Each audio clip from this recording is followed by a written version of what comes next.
NES is a utility company that provides power and services to 750 square mile area of Nashville. We have approximately 300,000 customers on our service system. When the property was first built in '85, we'd had some flooding from Richland Creek, which is adjacent to the property, but just minor flooding. Never no buildings flooded, just the pole yard.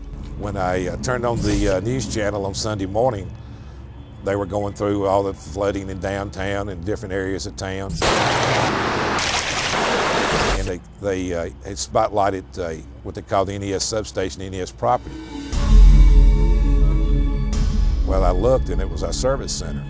And when they showed our guys on top of the building having to be rescued, I was pretty shocked. When I looked at the building, I saw it over the entrance doors. And I knew then, I just sort of shook my head in disbelief and said, this is going to be a long, hard, drawn-out war right here, buddy.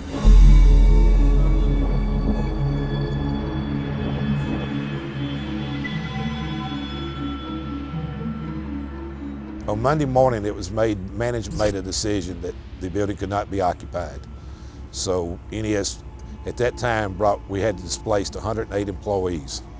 We had lost 37 vehicles. So NES proceeded to start trying to rent trucks and find a place for the employees. NES is used to a lot of windstorms, ice storms over the years, tornadoes. We have had to supply a lot of services for people.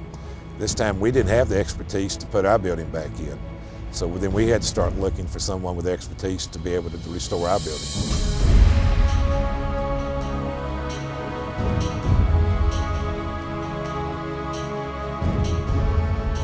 Once we looked over the bids, we decided to call SERVPRO management team in and talk to them and see how they wanted to address this problem. Some of the questions we had were, how do you plan on handling this? Do you have enough manpower? What kind of time frame can you give us? How soon can you get us back in business? That they were able to pull from other franchises, pull as many people as needed to be in. They'd work around the clock to help us. If they needed to work 12 hours a day, 16 hours a day, they would come up with a plan.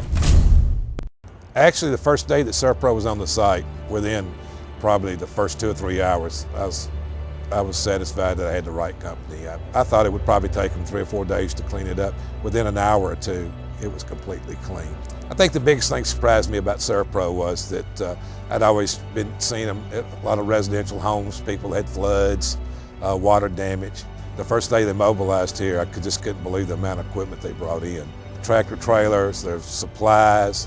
There was just van after van of employees. I was just shocked. They got out of their vans, the team leaders, they had a little tailgate conference for safety.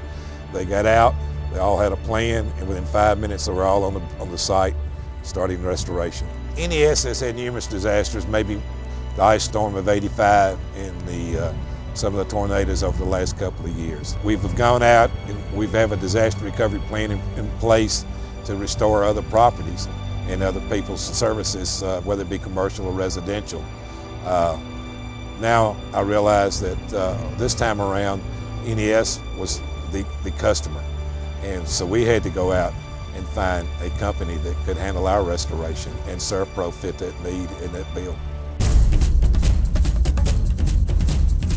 SERVPRO, like it never even happened.